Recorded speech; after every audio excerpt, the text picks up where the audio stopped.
6 years and 1 day after Hitler invaded Poland, Japan signed the Instrument of Surrender. September 2nd, 1945.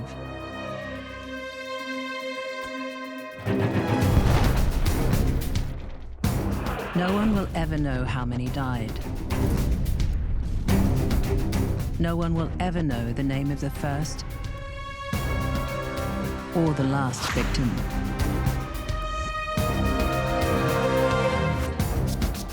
But they are the story of the Second World War. Not the tanks that could not move, or the planes that could not fly, or the ships that could not sail without them. War is about people, in uniform or not. People in cities, villages, jungles. Strangers as allies. Neighbors as enemies. Hundreds of millions of people for whom for 6 years and 1 day there was hell on earth.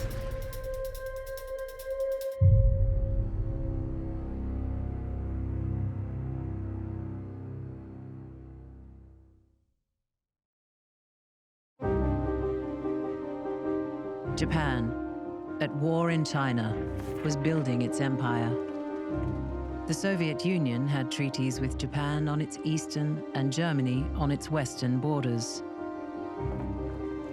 Germany was building its empire in Europe. Poland, Czechoslovakia, Austria, Luxembourg, Norway, Denmark, the Netherlands, Belgium were all occupied. And France was conquered and divided.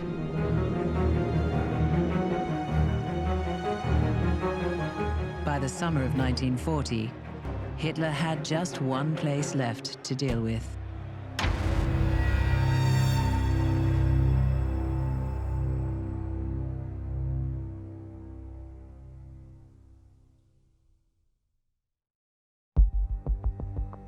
As if the British Empire and its commonwealths last for 1,000 years, men will still say, this was their finest hour. Churchill said that the Battle of Britain was about to begin. He was right. With the fall of Europe and Germany sitting on the doorstep, so to speak, Britain was the only thing that stood in the way of total German conquest of Europe. But it would not be fought on the beaches, landing grounds, fields, streets, and hills. It would be fought in the sky. Germany, in order to invade, had two goals: to knock out the Royal Navy and the Royal Air Force. And they had to attack the Air Force first, because if they went for the Navy, obviously the Air Force would defend the Navy. So that was the goal. German air superiority, knock out the RAF. Hermann Goering commanded the Luftwaffe, the German Air Force. He said, "The Führer has ordered me to crush Britain with my Luftwaffe. I plan to have this enemy down on his knees so that an occupation can proceed without any risk."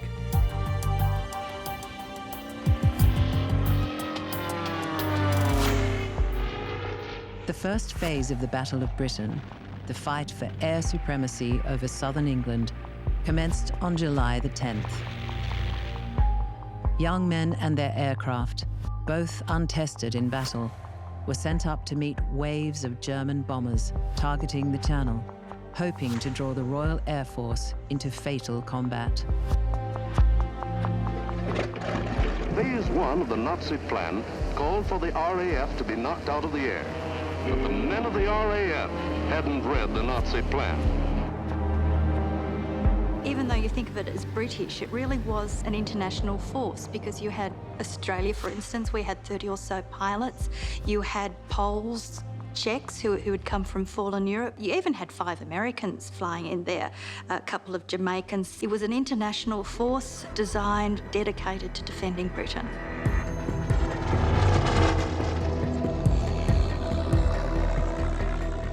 Germany had consistent waves of attacking aircraft. Bombers escorted by a large number of fighter aircraft. Hundreds of planes, bombers, fighters, dive bombers. It really was designed to bring the RAF down as quickly as they could. They attacked the convoys in the Channel. That was the first stage of the Battle of Britain. Goering opposed the RAF with 3 Luftflotte, numbers 2 and 3 flying out of France and Belgium, and Luftflotte 5 flying from Denmark and Norway across the North Sea.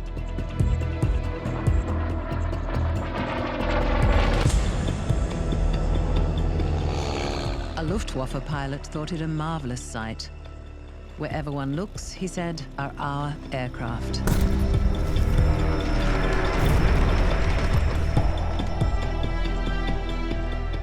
The first stage, aimed at gaining air superiority over the Channel, was dubbed Kanalkampf, Channel Fight. As well as bombs, the Luftwaffe was dropping leaflets over England. They were headed, "A last appeal to reason."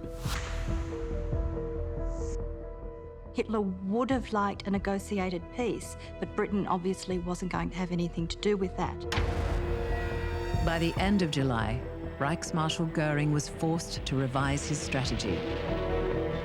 Failing to draw the RAF out, he would attack them directly. A coded message from Goering, intercepted by British intelligence, read, To all units of Luftflottes 2, 3, and 5. Within a short period, you will wipe the British Air Force from the sky. Heil Hitler!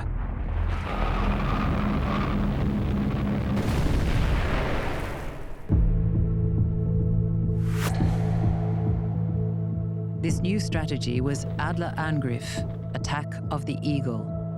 It would start on Adlertag, Eagle Day, August 13th, 1940. An RAF order of the day told pilots, The Battle of Britain is about to begin. Members of the Royal Air Force, the fate of generations lies in your hands. August 8th, 1940, and the battle for Britain is on. Across that 21 miles of channel, that 8 short minutes of water.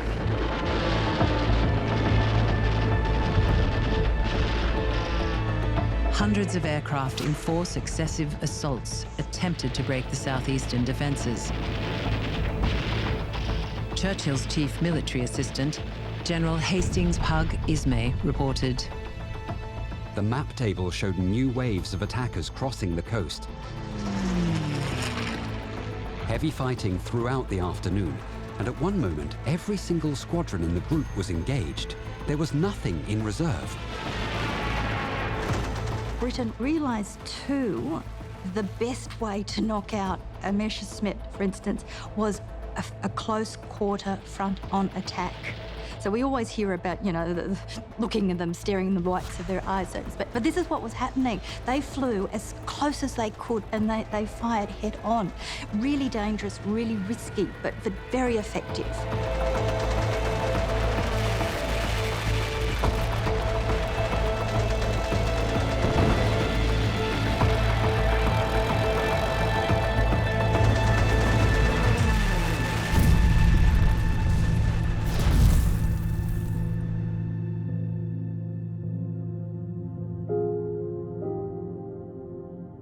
On August 16th, Winston Churchill visited 11 Group headquarters in Uxbridge. He was visibly moved by what he saw, and on the 20th, rose in the House of Commons to declare that Never in the field of human conflict was so much owed by so many to so few.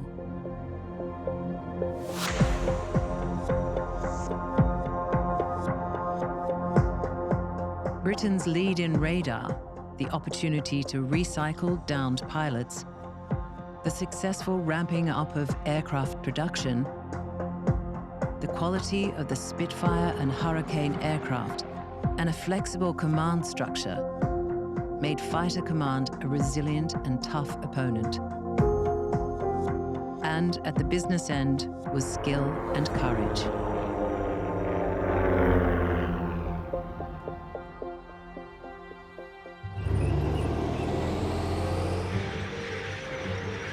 On August 18th, Winston Churchill had sent 150 precious tanks to Egypt, suggesting he believed the threat to the Suez Canal more real than the threat of an invasion to Britain.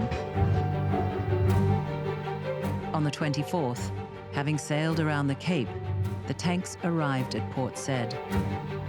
Oh, we had the small tank with 2 machine guns on, a .5 and a 303. They were quite nice for nipping about on, but as far as fighting is concerned, there were no match for the Germans, of course.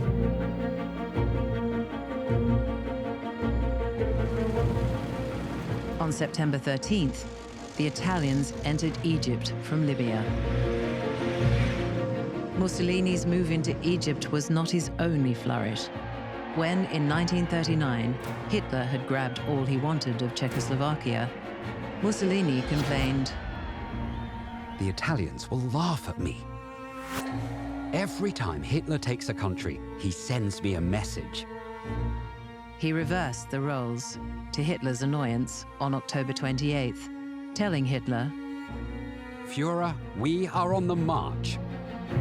Victorious Italian troops crossed the Greco-Albanian frontier at dawn today. Italy invaded when Greece responded to Mussolini's ultimatum with a single word, Ochi, no. Italian divisions were absolutely tiny. He talked of divisions because it sounded so grand, but most of them were no more than a couple of regiments. A week later, the Greek army counterattacked, and a commanders' meeting discussed Germany's Mediterranean strategy. Hitler's adjutant, Gerhard Engel, admitted of the Führer. At the moment, he does not know what he wants to do.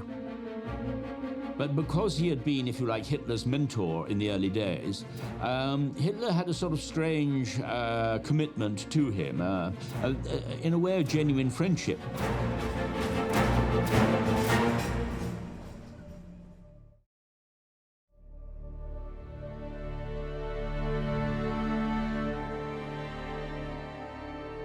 Two weeks later, the Greek army defeated the Italian Ninth Army, exposing Hitler's southern flank and forcing his hand. Mussolini's Greek campaign is a perfect example of all that could go wrong when you have a dictator who doesn't listen to his military professionals. By the time it went wrong, the Battle of Britain was history.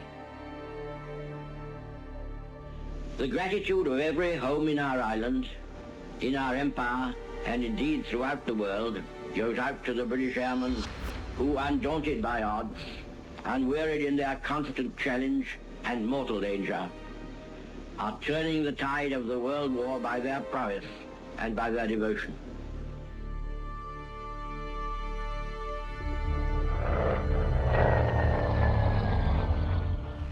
Between August 24th and September 3rd, the attacks launched by the Luftwaffe on airfields and aircraft factories had cost Germany 380 planes. The RAF lost 286.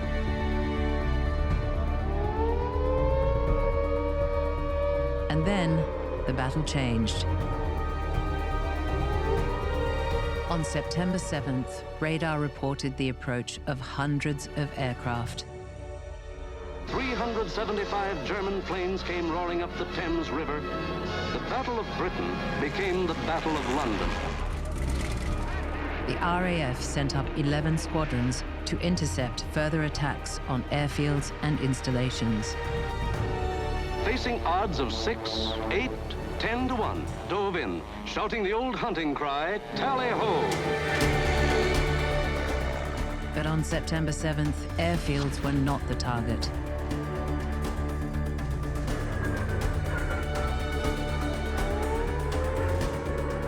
The air raid alarm went at about 11 o'clock, and we got up and walked out into the street. And one of the things we saw was above the city, the aircraft flares dropping over the city. And that's when my dad realized that we were going to be the target. which we were. Nazi high explosives wantonly poured down upon England, upon shops and mills, upon homes and farms. Londoners everywhere witness scenes like these throughout the night. As in London, the people there bear the brunt of Nazi ferocity.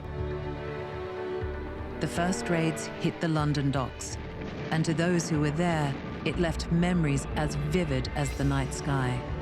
If I say the sky was black, I'm not exaggerating. It was black, with the big bombers going over and darting in between with the Spitfires. Every night for 8 weeks, 200 German bombers and more to sweep over London and deliver their deadly cargo. The night sky above London burst into flames. The period between September and November 1940 has been referred to as the Great Fire of London. On one night, 1,500 fires were started by German bombs. Raids hit London, Southampton, Bristol, Cardiff, Liverpool, Manchester, and more. German bombers came in over the city in waves of deadly efficiency. Anti-aircraft batteries brought down one aircraft for every 30,000 shells fired. But the writer George Orwell said that, at an average cost of £5 per shell, they were well worth it for the effect on morale.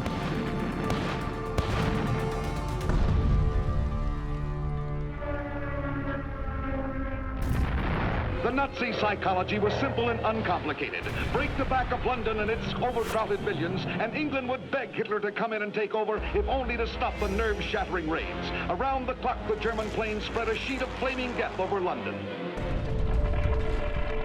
The Führer believed the bombing would drive Britain to submission, without the need for an invasion. He was wrong, and such predictions about the collapse of morale were wrong wherever bombs were dropped. They were to perform the impossible. They were to survive. So many civilians were killed, so much destruction. But it really, really consolidated the people. Civilians had to be involved. They needed to feel that they were participating. They were part of the fight. They were willing to put up with everything that was happening. Air raids and mass bombings were intended to degrade and demoralise civilian populations, and that did not happen. The British population, broadly speaking, did remain defiant and stoical and even humorous in those circumstances. And they knew, too, that Britain was not going to lose. Theirs was the unquenchable spirit that triumphed over evil and sent Hitler down to defeat. In October, the Luftwaffe lost 379 planes to the RAF's 185. Another. And another. 169 in one day. The equivalent of 12 or 14 squadrons. How long can the Nazi Air Force stand such losses? A German pilot described the flight back to base as being a track across waters, dotted with parachutes, pilots in their life jackets, and greasy oil slicks.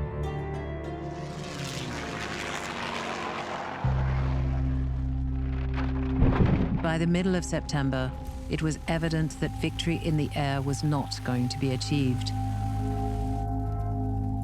Had they stuck to a tactical doctrine of knocking out the Air Force and then clearing the way for an invasion, they may have had a chance. The decision to bomb London and to go further was a clear mistake. It's not precision bombing, and in terms of terrorising the population, which was one of the aims, that didn't succeed. The Blitz would continue until May 1941, but the Battle of Britain was over. They leveled thousands upon thousands of homes and damaged millions of others. They killed more than 40,000 men, women, and children, and seriously wounded 50,000 more. But not one single Nazi soldier set foot on British soil. From July 10th to mid-November, total German losses were 1,818 aircraft, British 995. When Winston Churchill visited the devastated areas, he wept. All the world that is still free marvels at the composure and fortitude with which the citizens of London are facing and surmounting the great ordeal to which they are subjected, the end of which, or the severity of which, cannot yet be foreseen.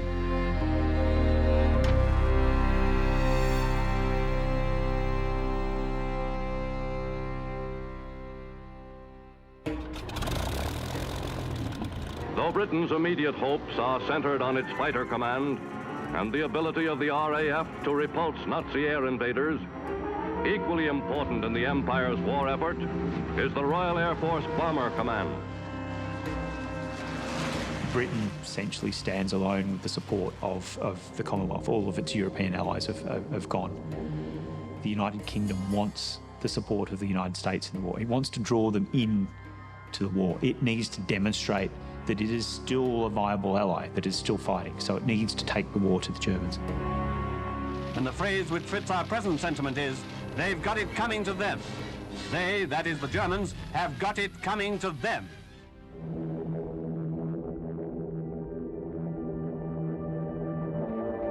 Before the end of August, Bomber Command of the RAF had begun its campaign against German cities. Round-the-clock bombing by the RAF has recently set up new records for intensity of attack. And daylight raids have been causing ever-increasing dislocation of the German war effort in occupied territory. Great damage has been done by day and night. And we have Mr. Churchill's word for it that even this big offensive will be improved upon. Well, the so-called area bombing, that's to say the bombing of entire cities, arose from the inability of the British Air Force to find its targets. So the best it could hope to do was to drop bombs over very large urban areas. Mass aerial bombing allowed a new weapon, a new form of warfare to be opened, and that was economic warfare. By destroying its production facilities, its armament factories, its oil facilities, it reduced the German ability to actually fight. Factories, warehouses, railroads, submarine bases, shipyards, docks, airfields, and oil refineries.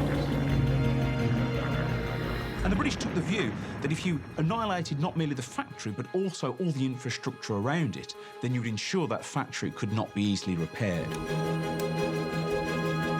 Each speck of light a blazing German building. Easy enough to realize the catastrophe, the concentrated chaos that is overwhelming the city below.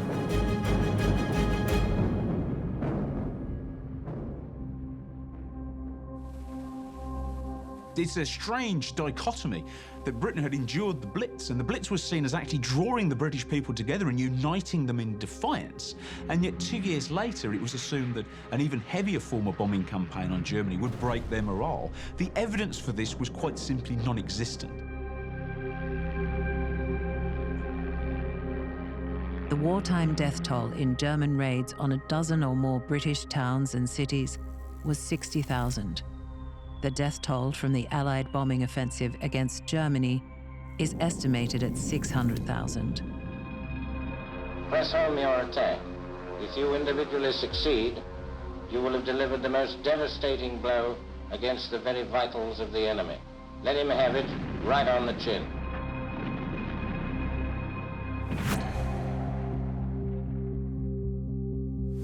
Italian losses are put at about 60,000.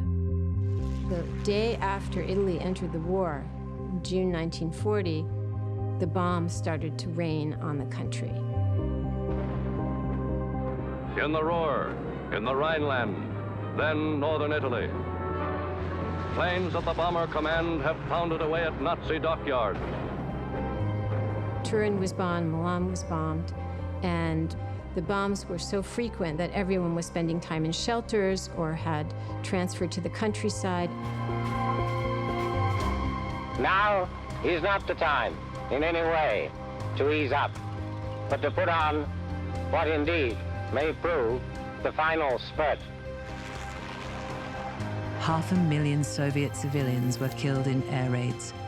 More than 300,000 Chinese were victims of Japanese bombing. and up to 500,000 Japanese were killed by bombs. Families have lost everything they own.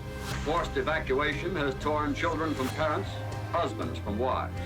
We can see from the kind of homes that were wrecked how indiscriminate the attack was.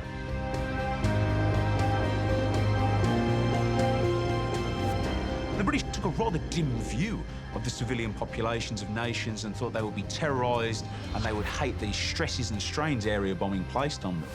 But that just made them all the more determined to fight and win. And that was something that the British bombing campaign never took account of.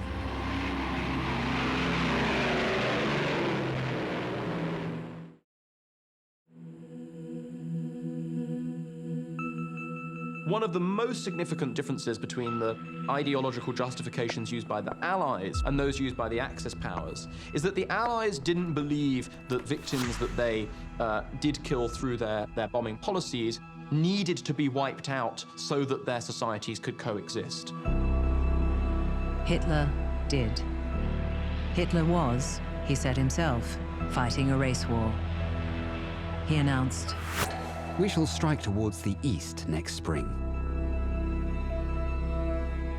Part of his plan was to avoid going further west, but always to the east. He wanted to occupy the vast agricultural areas in the east that he saw as occupied by inferior Slavic peoples. The concept of race as applied to Jewry is contentious and has changed over time. For most of Jewish history, there was never such a question. The Nazis called the racial issue that obsessed them the Jewish problem. The document proposing the final solution to that problem was presented to Goering on March 26, 1941. Goering signed the plan on July 31st and put in charge the head of the Office of Reich Main Security, Reinhard Heydrich, one of the principal architects of the Holocaust.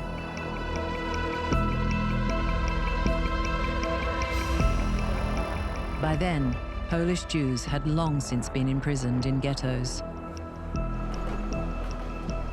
The ghettos were absolutely appalling places, and as the war progressed, they became worse and worse. 30,000 people, men, women, children, babies, pregnant women, old people, sick people, you name it, a whole population. You had to move into the poorest part of town, little shacks.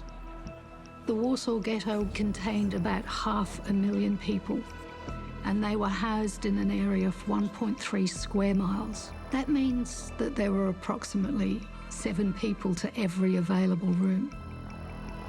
There was very, very little difference between concentration camps and ghetto.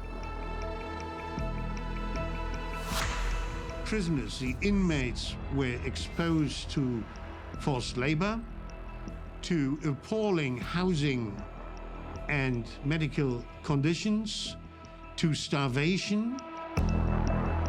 The daily dose of calories was about 400 calories per person per day. Later, it was reduced to 200 calories. So it was enormously low, as you would expect. Because of the hygienic condition, typhus set in. So we had a double whammy. This was very much intentional. This was intended by the German occupation. Firstly, because of their disregard for human life in Eastern Europe. And secondly, in order to feed the German population. But it was a kind of transit vehicle to confine, to incarcerate ghettos, to concentrate them, to destroy the context between Jews and non-Jews, to isolate them, and to expose them to conditions where they later, once they were not anymore required as forced laborer, could be exterminated. In other words, inmates of ghettos lived on borrowed time.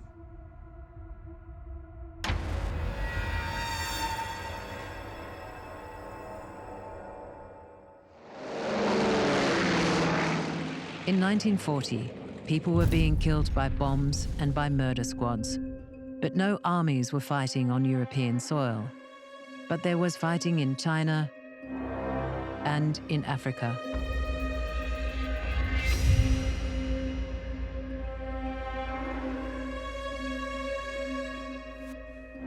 In August, as bombs fell on London, Italian troops occupied British Somaliland. To oppose Italian occupation, an Allied force under General Platt entered Eritrea from Sudan. A second force, under General Sir Alan Cunningham, moved north from Kenya.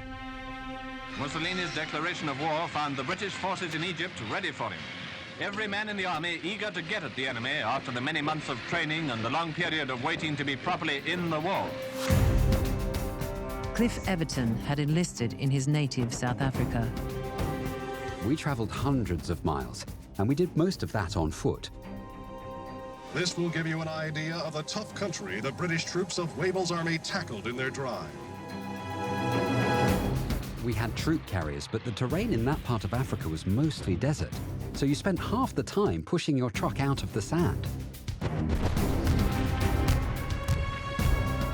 We went into our first action. Of course, we were all new recruits, haven't a clue what was going on. Even the officers were as green as grass.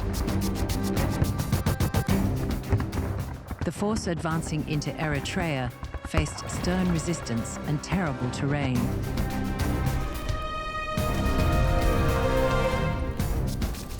General Platt described their battle for Karen. A ding-dong battle, a soldier's battle, fought against an enemy infinitely superior in numbers, on ground of his own choosing, which gave him every bit of observation against the movement of our troops. Indian troops climbed the rugged heights from which Italians poured fire down on them, overcoming their enemy in what General Wavell told Churchill was a tough nut to crack.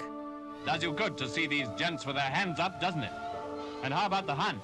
It's better still to see him making the old familiar sign of camarade.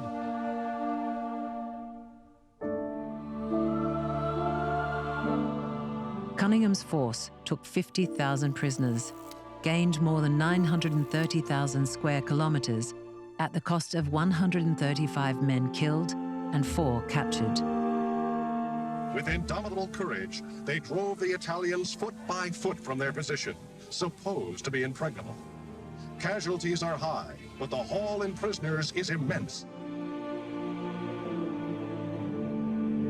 A British veteran of the fight said, "Those who fought on other fronts know that nothing was worse than Keren." General Platt had told his men that the battle will be won by the side which lasts longest. I know you will last longer than they do, and I promise you, I will last longer than my opposite. They lasted longer, but their war was just beginning. All the soldiers that were involved in the East Africa campaign were boarded onto troops' ships, and we sailed right up the Red Sea, right up to Egypt.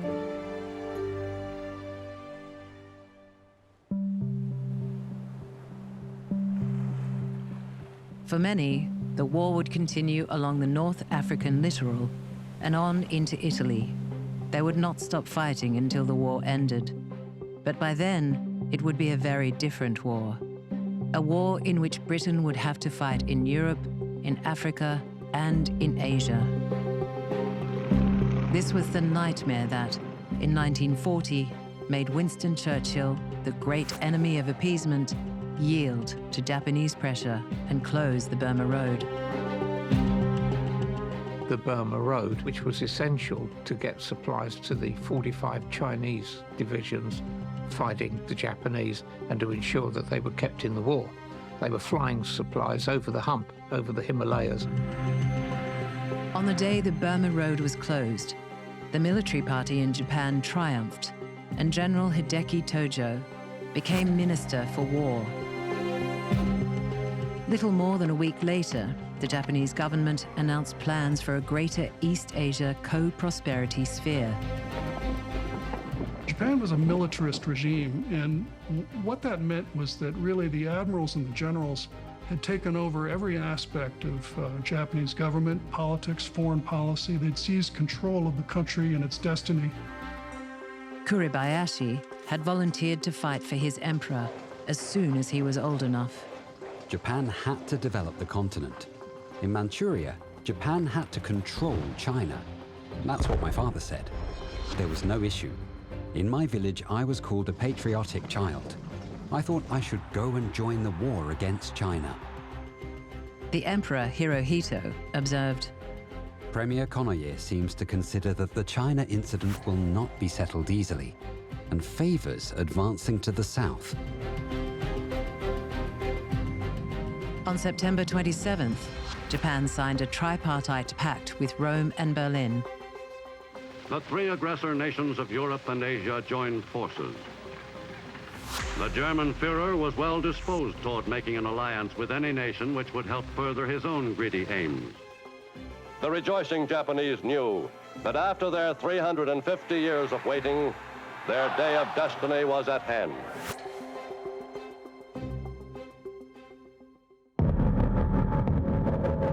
Haro Yoshimichi, president of Japan's Privy Council, understood the path the nation was on. The pact is a treaty of alliance with the United States as its target. I assume that the United States will put economic pressure on Japan. She will probably ban the export of oil and iron. The Axis controlled just 3% of the world's oil production and 4% of its refinery capacity. Stalin would later say that the war had been decided by engines and octane. When German troops entered Romania, plugging a gap in their eastern front, they secured control of Ploiești, the productive Romanian oil field that was the source of 94% of German oil imports. On the day after the move into Ploiești, President Roosevelt said, "The time may be coming when the Germans and the Japs will do some fool thing that will put us in. That's the only real danger of our getting in."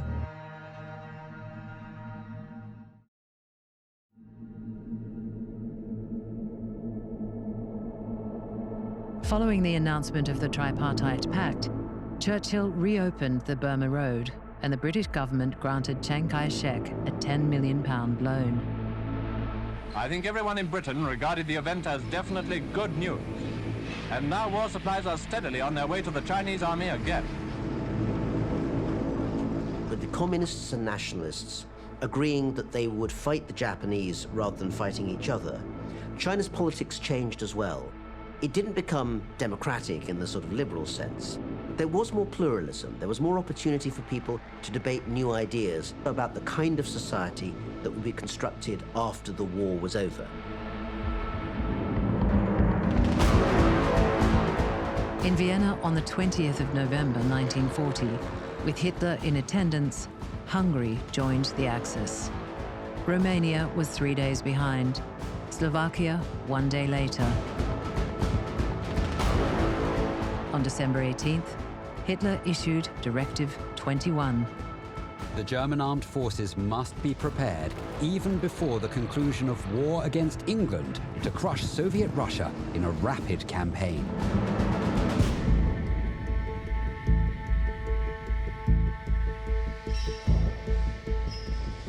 They start the planning for an operation against the Soviet Union, still really thinking about the British.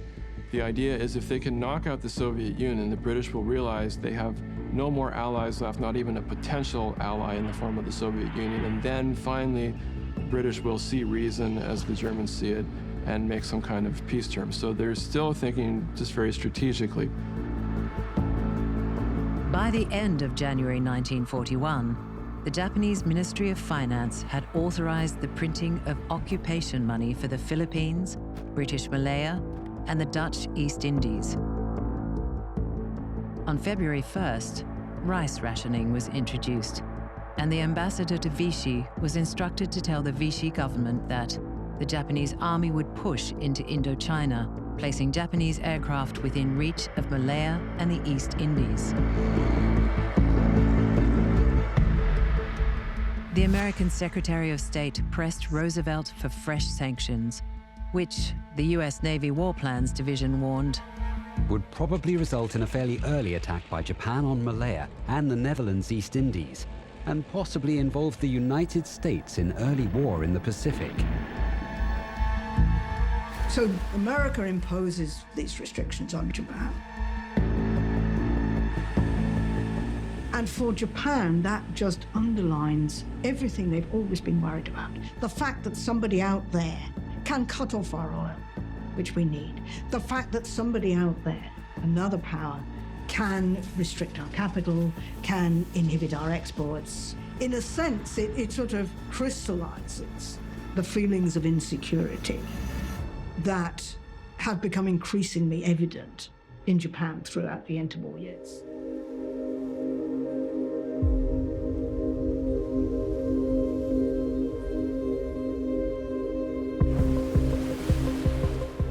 At sea, an American warship is the stage for historical drama almost without parallel in world diplomacy. In August 1941, Churchill and Roosevelt met for the first time as wartime leaders. Churchill sailed aboard the Royal Navy's finest, the Prince of Wales, to meet the president at Placentia Bay in Newfoundland. The two greatest leaders of the freedom-loving world are ready for the historic conference. When Churchill went to meet Franklin Roosevelt, it was as though somebody said, it was as though he was going to meet God. He regarded Roosevelt as somebody, the only person really, who could definitely save Britain. It was difficult for countries to know each other. Imagine what it's like with no television, no internet. If you're an American president and you met a British prime minister, you didn't necessarily have a lot in common. The most impressive scene witnessed on the deck of the Prince of Wales was the service. A service in which every man present, from Premier and President to ordinary seaman, dedicated himself anew to the securing, with God's help, of freedom for the whole world.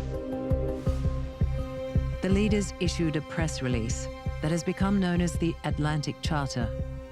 We fight according to the Atlantic Charter, not for territory and power, but for rights and principles. Some have been ignored, some trashed, but none could be unsaid. They survive still as the basis of the Charter of the United Nations. Churchill's deputy, Clement Attlee, broadcast news of the Charter, which greatly disappointed those listening on the radio. The United States was not joining the battle.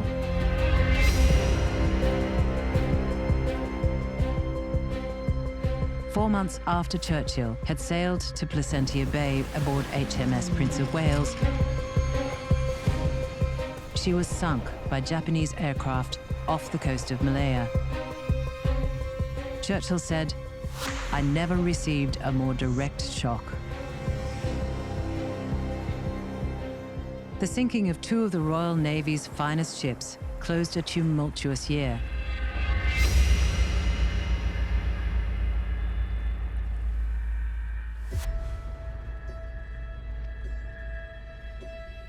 British troops from Egypt arrived in Greece at the beginning of 1941. Once Italy drew Greece into the war, that drew the British into Greece. Once the British were in Greece, then Germany's vital interests in the south were in jeopardy. Therefore, they had to now counter the British threat.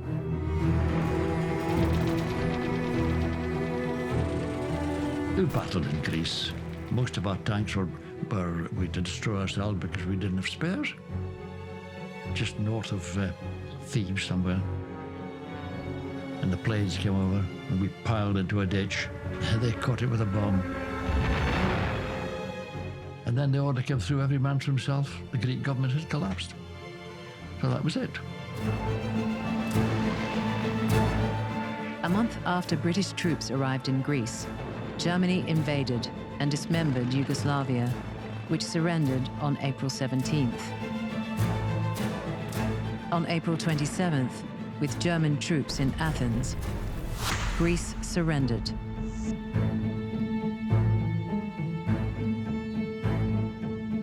Their courage, their endurance, their repeated proofs of an unconquerable spirit, their sufferings, their sacrifices will not be in vain.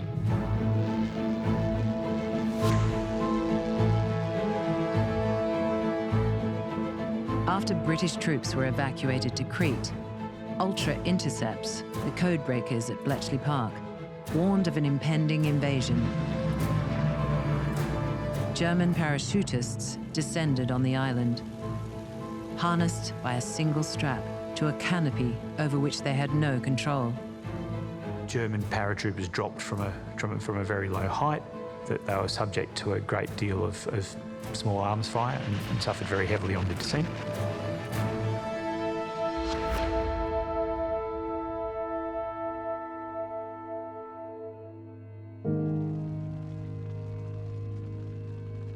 Poor communication meant that the defenders did not capitalize on their success.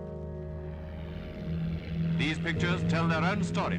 The Luftwaffe bombing Greece almost at will because we hadn't enough planes with which to beat them back. More long-range fighters, more bombers, more planes and machines of every kind are needed now. Other failures followed, and on May 27th, General Freyberg, Allied commander, declared the battle lost. Staff Sergeant Raymond Ryan was on Crete. I woke to find white flags fluttering everywhere. On inquiring as to what was up, I was told that HQ had gone during the night, leaving orders to surrender. Impatient for orders to go in and evacuate the troops, Admiral Sir Andrew Cunningham advised, "If, gentlemen, you order the army in Crete to surrender, the fleet will still go there to bring off the Marines."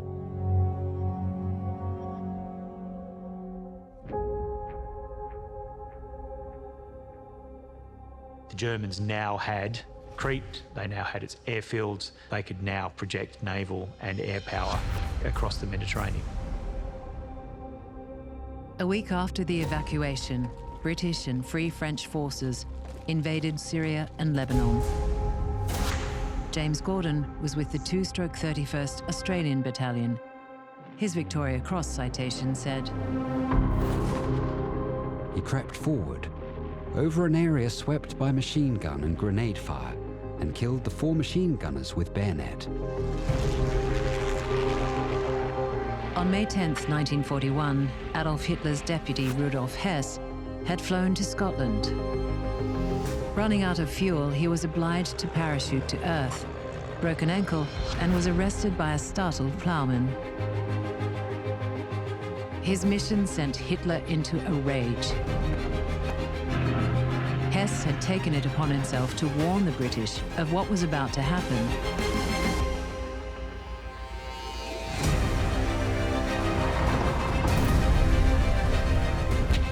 The hour has come in which it is necessary to go into action against the conspiracy of Jewish Anglo-Saxon warmongers and Jewish powerholders of the Bolshevik Center in Moscow. The hour was June 22nd, the 129th anniversary of Napoleon's invasion of Russia. 151 German divisions, supported by 40 from the Axis allies, more than 3 million men, stormed forward in 3 giant thrusts, aimed at Leningrad, Kiev, and Smolensk. British experts gave the Red Army 10 days. American experts, between 1 and 3 months. History tells a different story.